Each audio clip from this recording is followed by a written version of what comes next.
Assam Tribune Group, Professor Noni Gopal Mohanto, Vice Chancellor, Govt University, Sri P.G. Borua, ladies and gentlemen. I have been asked to speak on my dream on Guwahati and Assam. As an individual, I would like to share my dream, but as I am occupying the chair of the Chief Minister of Assam, so let me talk generally about Assam, what we are doing, what we intend to do in next few years, and how Assam has positioned in a national scenario. Before that, let me express my deep appreciation to the Assam Tribune Group for this initiative. And I would also like to congratulate all the recipients of R.G. Borua Memorial Awards. On this occasion, I also pay my tribute to the great social worker and the pioneer of the newspaper industry in Assam, late Radha Govinda Borua. In Assam's sports and socio-cultural landscape, R.G. Borua had left an indelible imprint. His association with organizations like the Guwahati Sports Association, Assam Football Association, Assam Cricket Association, Nehru Stadium and others was instrumental in shaping the sporting and cultural landscape of Assam. It was the late R.G. Borua who in 1952 organized the first public Bihu Honmilan in Guwahati, pioneering the celebration of Bihu on stage across Assam. However, his most enduring and significant contribution remains the establishment of the Assam Tribune in 1939, a newspaper that has become an integral part of Assam journalistic and heritage today. While talking about R.G. Borua, the thought that comes to my mind in his resilience, courage and enterprising skills. He launched the Assam Tribune at a time when there was only a handful of local enterprise and literacy rate in Assam was significantly low. Further, even within a period of 6 years of its launch at Dibrugarh as a weekly, he shifted the newspaper house to Guwahati and converted it into a daily. This speaks volumes about late R.G. Borua's visionary outlook. The younger generation has much to learn from the life and ventures of late R.G. Borua. It is his immense contribution that laid the foundation of a strong and thriving newspaper industry that Assam enjoys today. The newspaper industry in Assam bears a long history and rich legacy. Over the years, newspapers in Assam have documented and shaped the evolution of the Assamese history. Through a rich tapestry of articles and discussion, they have shaped the region's literature, culture and art. In Assam, literary period have been named after significant publications like Orunodoi, Jonaki, Bahi, Abahat, Jayanti, Ramdhenu. This reflects the profound impact of this publication have had on shaping the cultural and social fabric of Assam. Before India's independence, Assamese newspaper played a crucial role in country's freedom struggle. That they consistently reflected the social, political and economic landscape of Assam. Chandra Kumar Agarwala set forth the foundation principle of Assamese journalism. He coined the phrase Sorgoto Odhik Janam Bhumi for his newspaper. The Assamia capturing a deep sense of patriotism and devotion to the motherland. The Assam Tribune has always carried forward the profound legacy of Assamese journalism. From its very beginning, it has voiced the concern and interest of Assam.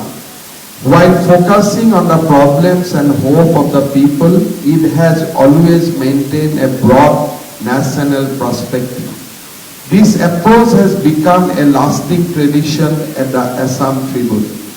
During the crucial phase of India's freedom movement, the Assam Tribune played a key role in shaping public opinion. It supported Lokopriya Gopinath Bordoloi in opposing the grouping scheme of the British cabinet mission, which aimed to merge Assam with East Pakistan. The Assam Tribune also opposed the land policy of Sadullah government tooth and nail. This policy sought to bring settlers from Mymensingh, Rangpur and other districts of East Bengal to Assam. After independence, the Assam Tribune continued to be the strong advocate for Assam's interest. It supported the establishment of the first public sector oil refinery in Assam. The newspaper also backed the construction of the first bridge over the Brahmaputra. It played a role in introducing legislation to make Assamese the official language of the state. The Assam Tribune addressed issues such as Chinese aggression, the medium agitation, and the war with Pakistan. During the nationwide agitation against foreigners, the newspaper actively worked to protect the interest of Assam and supported wholeheartedly the cause of Assamese people during the period of Assam agitation. The Assam Tribune has earned the trust and respect of its readers due to the objective and neutral stand it has maintained over the years. The criminal case filed by the Sadullah government did not weaken the newspaper's spirit. The vindicative policies of the central and the state government during the emergency in 1975 also failed to diminish its morale. Similarly, censorship and other measures taken against the paper during the Assam agitation period did not affect its strong resolve. Today, I am delighted and proud to have the opportunity to speak about legendary R.G. Borua. Ladies and gentlemen, I have been asked to discuss about the Assam and its growth and the future place of Assam in the Viksit Bharat. Before India's independence, Assam was a prosperous state with a per capita income higher than the national average. However, the partition of India isolated Assam and the northeast prior to independence. Assam had a robust connectivity network that fostered economic growth with the beginning of the state's tea industry. The Brahmaputra River as a mode of riverine communication and the introduction of railways further supported our economic development. After the independence, the region faced various challenges. I would not like to elaborate those challenges, but as I feel in many cases, the challenges due to various factors, right from the earthquake in 1950, the prolonged period of agitation, militancy, and many people would like to attribute centre's negligence also as a reason for the underdevelopment of Assam.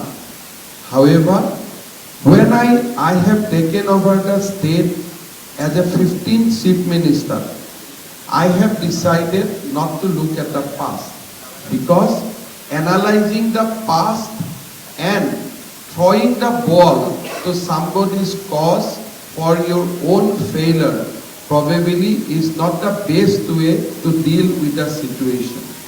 I have started looking at the prospect of Assam, what is at my disposal, and how I can harness all these positive things for the development of Assam. Today, I can proudly stand before you to say that in 2023, when we reflect the last 3-4 years, our state is one among the few states in India that have continued to improve their economies. Assam has registered a growth of 13.9% in terms of GSDP and 12.84% in terms of per capita income in 2023-24. Making it one of the top 5 fastest growing states in the country. When we look at the economic survey presented by the Finance Department of the Government of India before the Parliament, you will see that over Assam, there are only 4 states which has registered 12% growth in the fiscal year 2023-24. Irrespective of the volume of the economy, the percentage of growth today Assam has registered in 2023 and 24 is among the top 5 states of our country. Our unemployment rate has decreased from the 8% to 6.1% over the same period. If you look at the landscape of India, in 2020-24, no other state has able to reduce its unemployment rate except Assam. We have reduced our unemployment rate from 8% to 6.1. I am quoting the economic survey of 2023-24. Today, Assam can boast of being one of the most investment-friendly states in the country. We have implemented policies that encourage investment in various sectors. The overall investment in public-private sector, including the country's first semiconductor assembling units, amounts to around 50,000 crores in last 3 years. Tata's investment in the semiconductor industry amounting to 27,000 crores is a significant development that is expected to generate approximately 27,000 direct and indirect employment.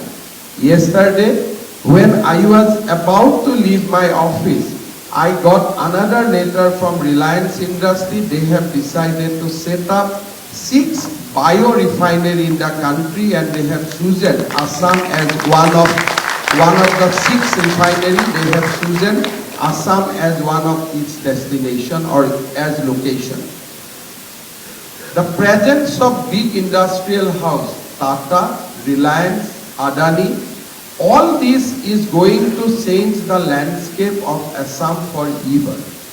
Our goal today is to shift the new generation from job seekers to job creators by focusing a culture of entrepreneurship in the state. Yesterday in our state cabinet, we have approved a very important memorandum of understanding between Dassault System India Private Limited and Government of Assam.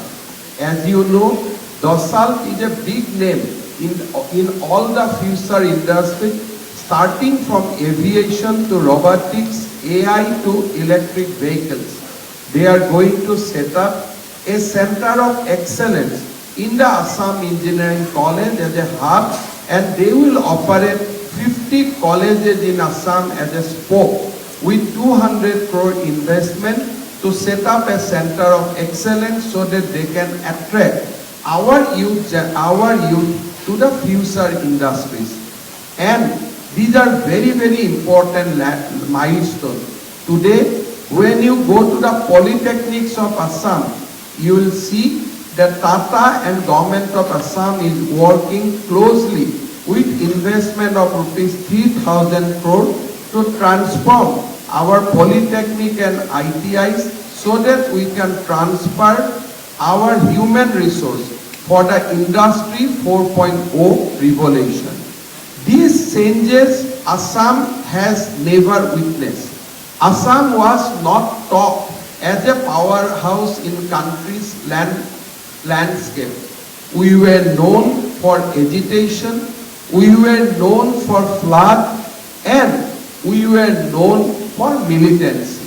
However, now if you look at 1 week ago, when Prime Minister Narendra Modi has inaugurated the semiconductor conclave in India, Assam has prominently figured out of 5 locations as one of the most prominent locations.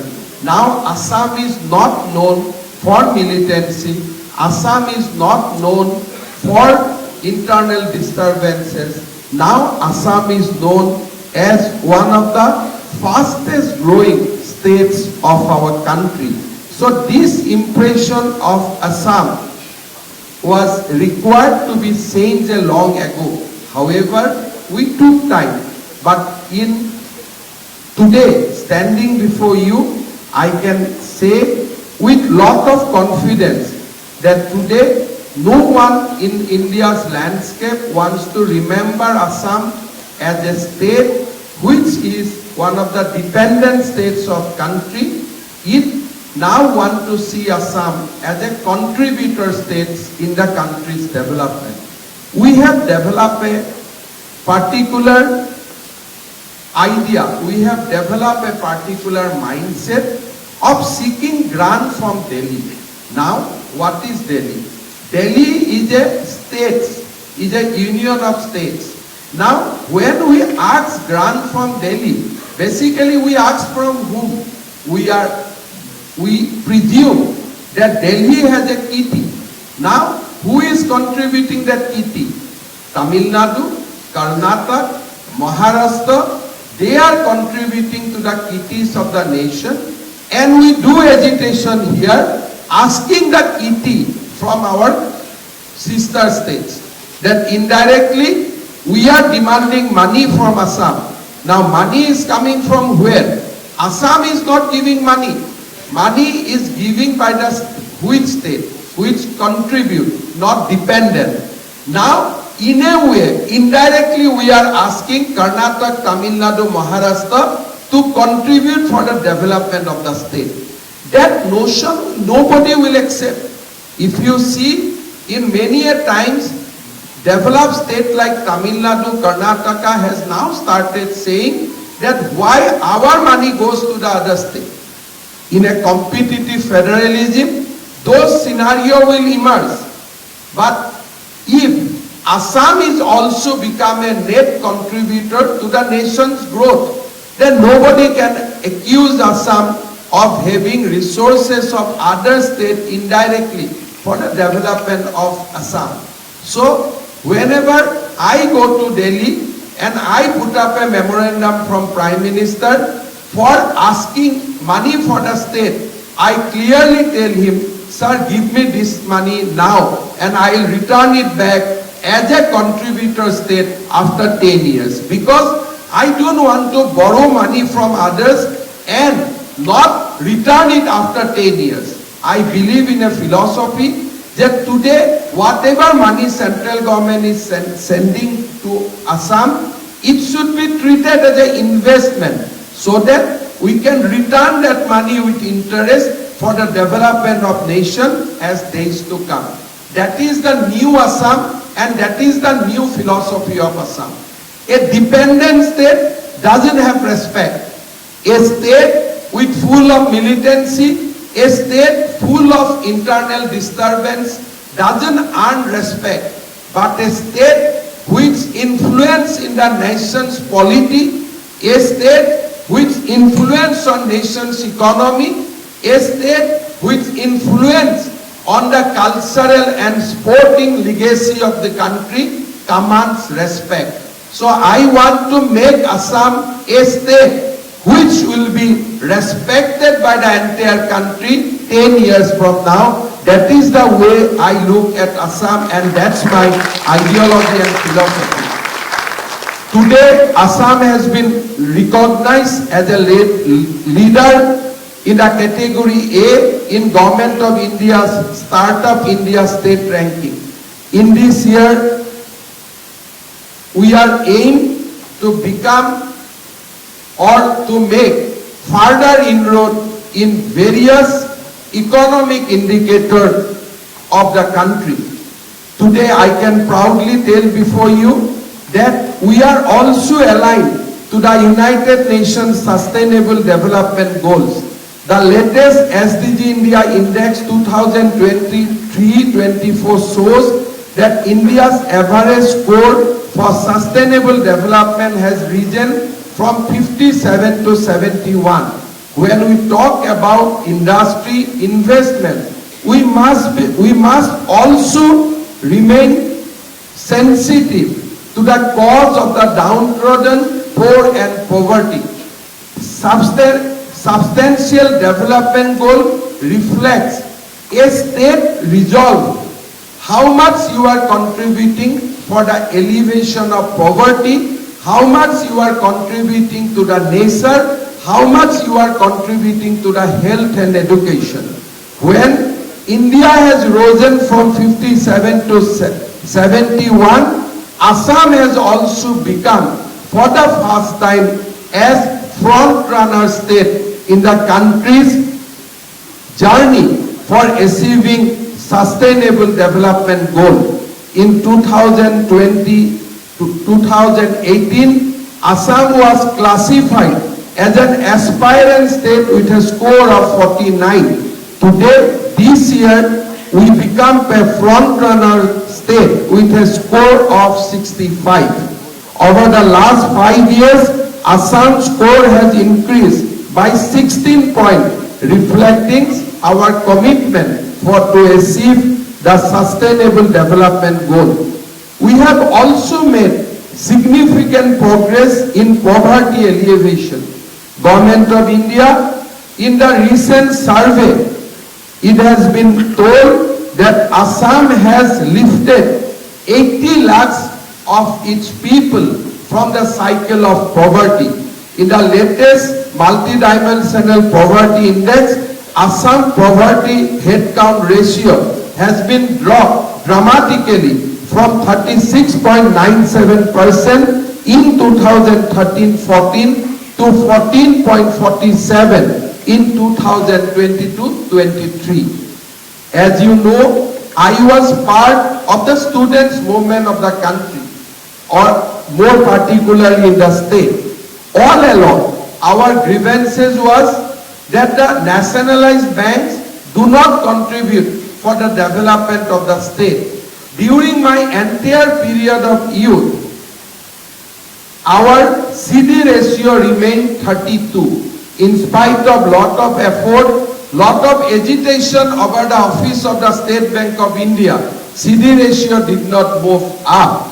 But last 3 years, we have not seen a single dharna, single agitation in front of the State Bank of India. But today, our CD ratio has gone up beyond 60%. That's the kind of situation Assam is enjoying today. So I'd like to reassure the esteemed guest here that Assam is poising very, very strongly, resolutely, and I am sure that if the ecosystem remain the same, Assam remain a peaceful state, there is a cooperation, there is a enthusiasm among the youth to build a new Assam.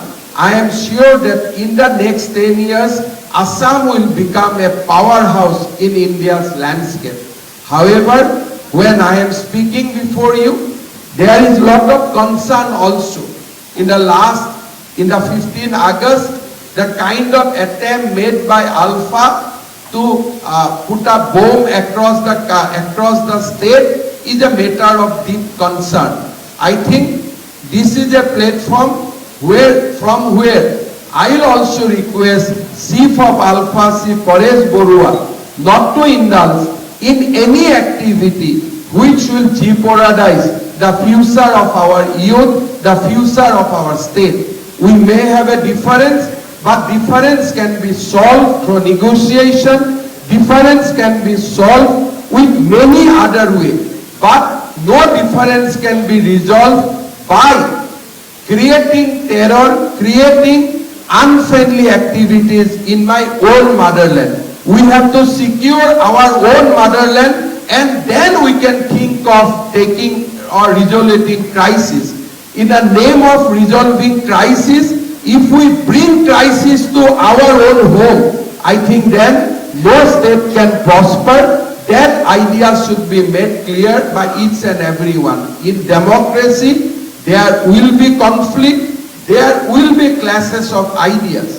But whatever may be the conflict, whatever may be the clashes of idea, Janani Janmabhumi Sargadapi Gariyosi, we must ensure that Assam is secured, Assam remain peaceful at any cost.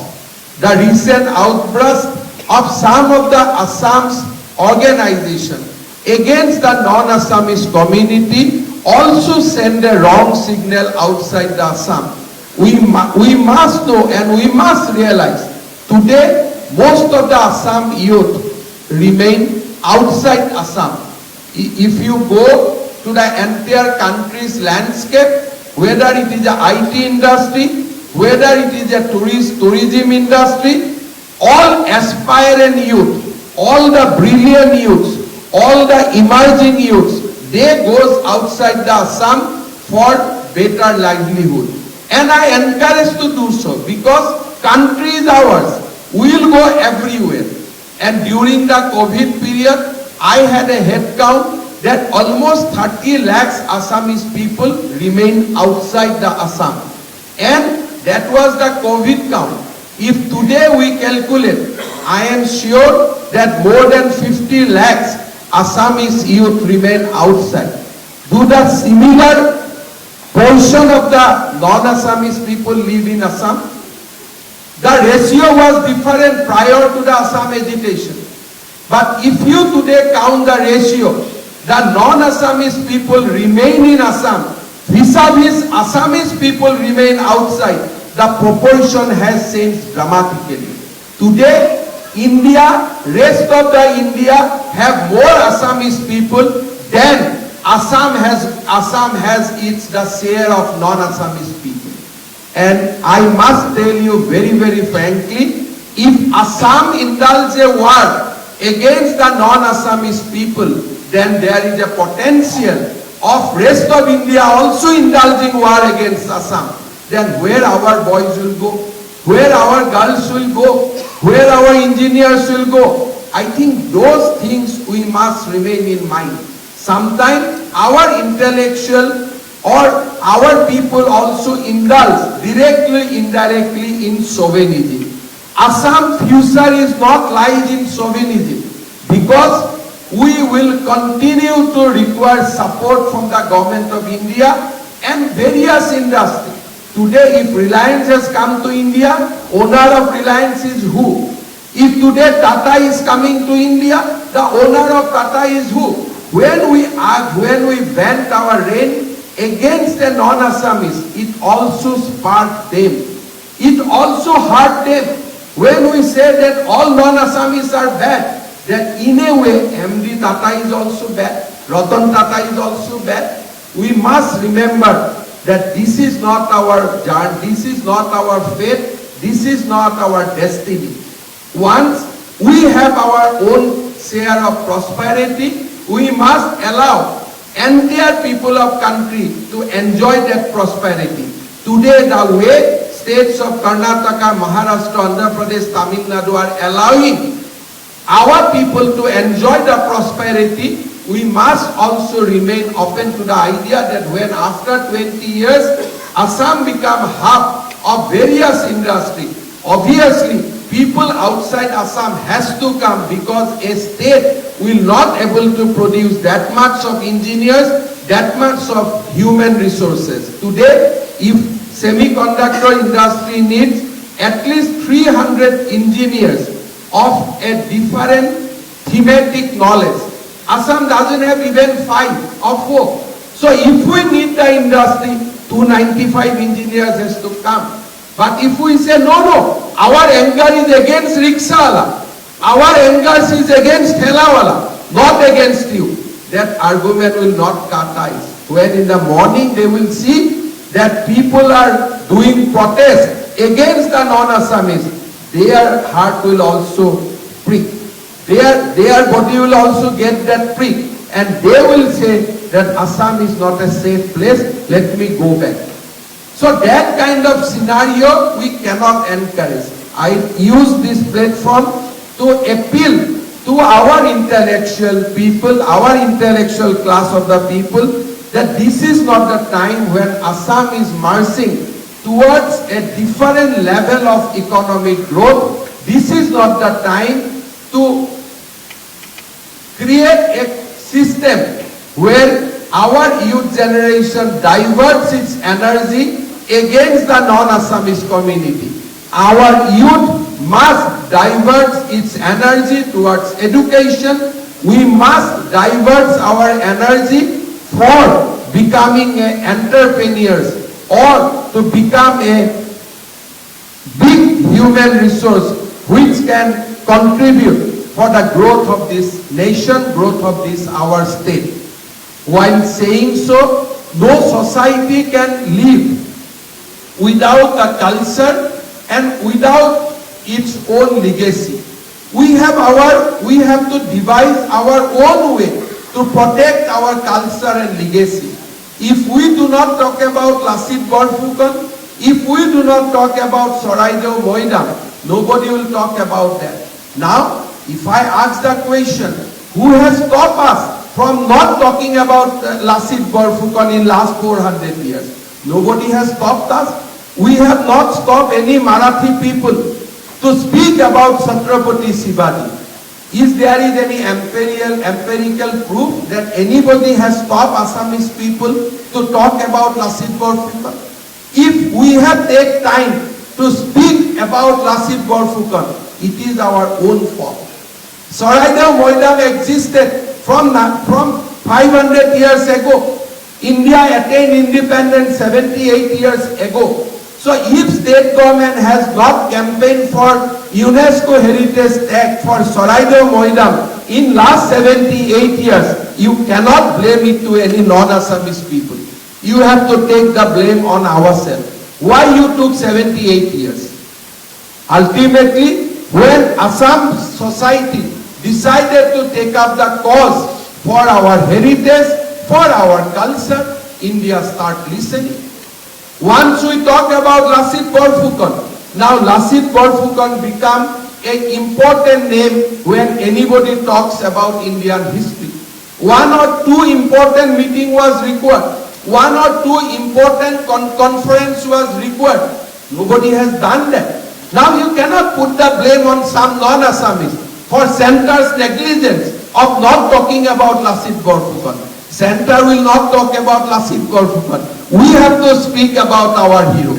Can anybody say that Atal Bihari Vajpayee has stopped you from talking about Lasit Borphukan? Indira Gandhi has stopped you talking about Lasit Borphukan? We have decided not to speak. When we decided to speak about Lasit Borphukan, it has amplified an entire country. So for our own laziness, for our own decision not to speak about our rich culture and legacy, we cannot put blame on others. We have lot of important legacy. Few days back, I have gone to Sotia. In 20 August 1942, the people of Sotia has hoisted the tricolor in the Sotia police station. I have studied the history. Aruna Ashraf Ali, Bhagat Singh, they have hosted the tricolor, but not in a British police station. Probably in the written history, as I tried to study, it was only in Sotia where tricolor was hosted in a British police station. When I mentioned this incident in Delhi among a Assamese crowd, next day entire Assamese newspaper has criticized me and says that Himanta Biswa Sarma has brought Govt to Sotia. we have memory about Gopur, but we did not have memory about Sotia. Now, whom to blame? I think we have to be vocal about our culture. We have to be vocal our language. Why we have allowed Bordua, Botodroba to this situation today? No civil society will accept your own culture or your own legacy to be destroyed. Today you go to Botodroba, in a landscape of 5 years, if anybody who comes, who doesn't believe in the ideal of Mahapurush Srimanta Shankardeva, and they started putting parallel religious structure, how long Botodroba or Bordua can remain intact with the same sensitivity? Now, we should have decided long back that this 5-kilometer radius will be protected. And we have 78,000 square kilometers. If we just would have protected only that 5 kilometers, nobody would have opposed. Nobody would have opposed. Not even a Tutor fundamentalist people also would not have opposed. Okay, you want to secure only 5 kilometers. Let you secure. We will encourage you to secure that 5 kilometers. But it is our own drawbacks that we did such a big agitation. We form our own government, but we did not decide to bring a simple land law that the surroundings up to 5 kilometers of Botodroba, Borpeta, Kamaikha, all these, even Puamokka, will be classified as a 5 kilometer as a protected landscape. Who stopped that? Nobody has stopped that.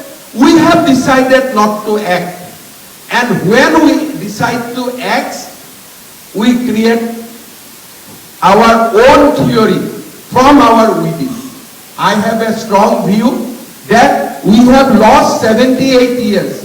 We need to protect our culture when we'll open our doors and windows for investment, for the economic growth, but we cannot compromise with our culture, we cannot compromise with our legacy. We must remain very, very strong, and we must create the line where we need to be strong and where we need to be liberal. This, if we understand that the line, that this is the area where we will continue to remain strong, and if we also draw the line where we will remain liberal, I think the synthesis once we created, that will protect our land, protect our culture, and also foster the economic growth. I'd like to assure that wherever it is a renewable energy, today, when I still remember, I went to Amguri to inaugurate a solar station of 60 megawatts. There were a lot of discussion that day on the social media that Assam is doing great. We are launching 60 megawatt solar power. Then I Googled and I found Gujarat has already 20,000 plus solar megawatts potentiality they have created.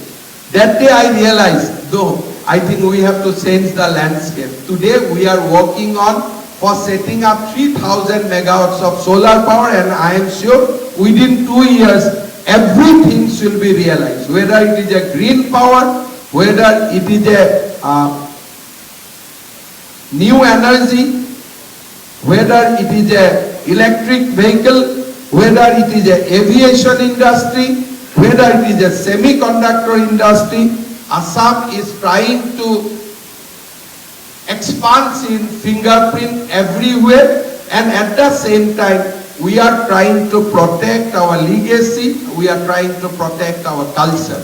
I have been asked to speak about Guwahati in some occasion. Definitely I will also speak to Guwahati, but in one line. For long Guwahati was termed as a gateway of Northeast.